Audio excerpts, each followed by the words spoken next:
ยังไม้แพคเกจิ้งนี่ก็ยัง1 season นี่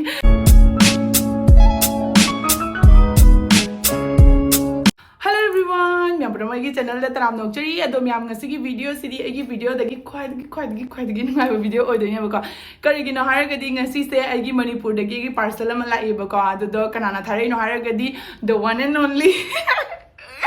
Kazal na thari ni bako sati na haraowe sati na haraowe haidi kana aigi su Manipur da khangna chanaba leire aigi su haidi mari mata ama leibado adumaina thamoi da yam nungai ba yam haraobo do poe bako Pukning yam nungc jatni haidi mangum bai wane bako mangda manguraga su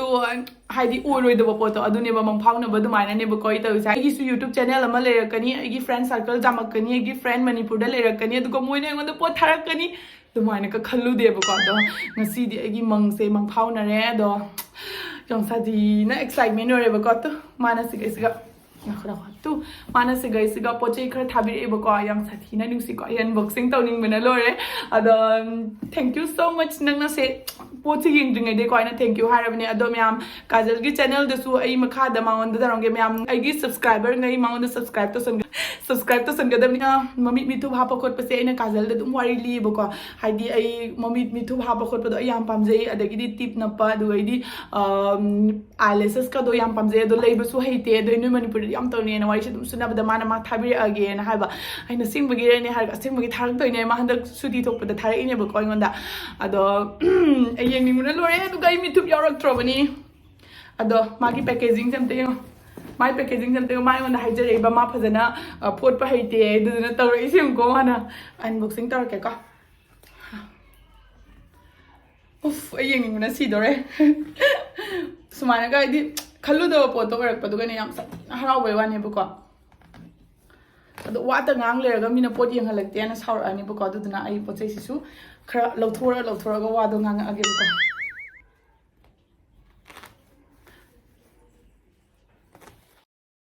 Sidale my mama ki books tani ko ma piresin hangde adu me videos gi marak tangna me amde amna kana ba haibadi nupi singa amna pamjaga da poni ba koina ngasi puraga laise hauti Clovia da spring season sale kan chali ba ko adu duga id Clovia gi sale thar ko khudi magi pochai khar leidana ko adu handak su yamna nate kitang khakne ba ko leiri se khwadi gu nga ba har gi hoji 40 to 80% off free shipping charge cash on delivery easy return so aduna khoina leiba matam da yamna khudong chai adu me am ai mathang uchara ki da sikatani ba ko la kaise se nga Sise red color gini maki asi khangau ka shade lakpani bako ado sigi purisi yang satina cute oi ma biagi quality se kya mati ki paya bada khangau sina sida le bako sisini sida le ko mang loiner pa khangau se am satina cute oi aduga magi siga le riba print se ngobo na perfect ore so si khangau se ma le ko aduga sisina t-shirt ni ai si aina khogi kaino dali kana si aina jeans pata ka se kana agi mamang video sing su me amna uramani ke ginab dai set pa hogra bani bako aduga videos dai nang si tang utpai wani ado sigi fi se aina double XL lo wani kaina da oversize ki dalit kaina kaina dai oversize yam pam je bako aduga siga next time le ko Sisine ngo Sida le sigi quite ki pacha bahar gadi my black color siga sigi magi print macha sine ni bako sigi phuri che single chen na traba sigi phuri che karim oide aduga magi quality sidi yam satina pai ai magi quality ki har gadi ne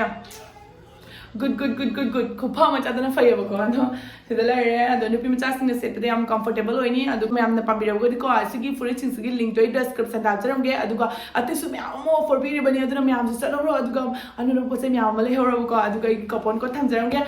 sina gadi noi da amko discount phang doi ni so check it out tan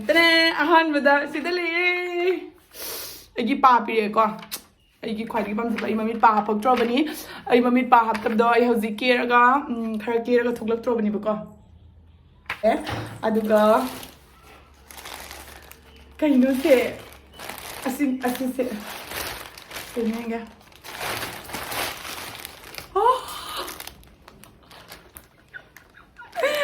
mucha thoi gi puri ni ne ayya mucha thoi puri kas le ni to jong ne muse Ayah skirt ni yo nung siwa na ayah ko nung siwa ayah dagay furit ayah nung siwa na ayah ko nung siwa Sina, ima, hairbell amsa hapirene, o ima. Kunung siyo ni ne. Ay ngunde na po lay bahay ba, o ima. Ayan, fruit kasi nung siga, zani na nang ba. Ako macha to se ko skirt ang bo si tribo ko adif mana ma flow ko makhanga ko da se le do ma le ra pa idio ai kai ja na lore ai di ko harau man ngina kai dom tong rom kang le na ko next tam pieng ya sinakai noi na sinakai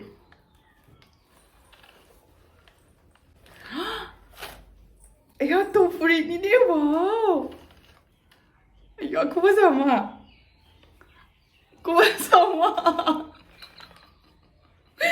Nang sama apa kayak gini nih? Iya, aku bersama. Cadu na fazay ba colors itu yang fazay dogi, maki design itu yang fazay nih. Ay, kai jam na lore bo nang hapai myang sa u ba da bo ay kai jam na si dole. Nago next tam yang game sina kai na. Ayan! Kanglabuzya! Kanglabuzya sa habi eh! As ay, nung siya na lord. Nung siyam tsada nung siya nga. Iya! Duga. Sidali eh! Mamimituham na ba do? Ay mamimituham ni mo na lord. Ako si makhap ke ko. Video siya. Video siya di hapar next video do yung hapag ke ko. Mamimituham na ba te? Ani pire eh! Yo! Harap mo na si lord. Ani pire ko, aduga sida na lay gum do gum so happy ko scam shibo aduga ay yaw pra peki do mahapog na lay mini masi miko kasi ko bo chamo do ma pire siam sati halaw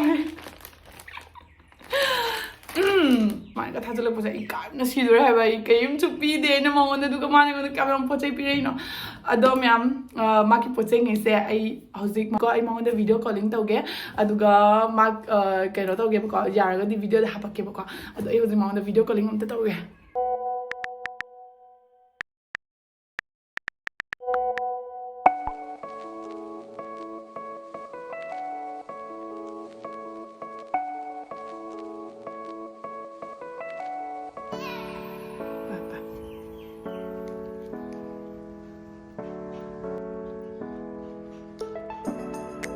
Yang fazare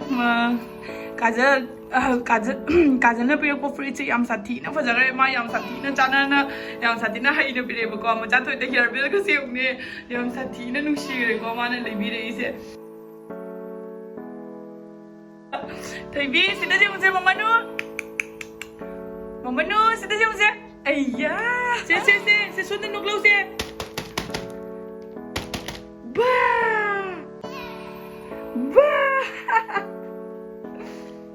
Adam yang first nga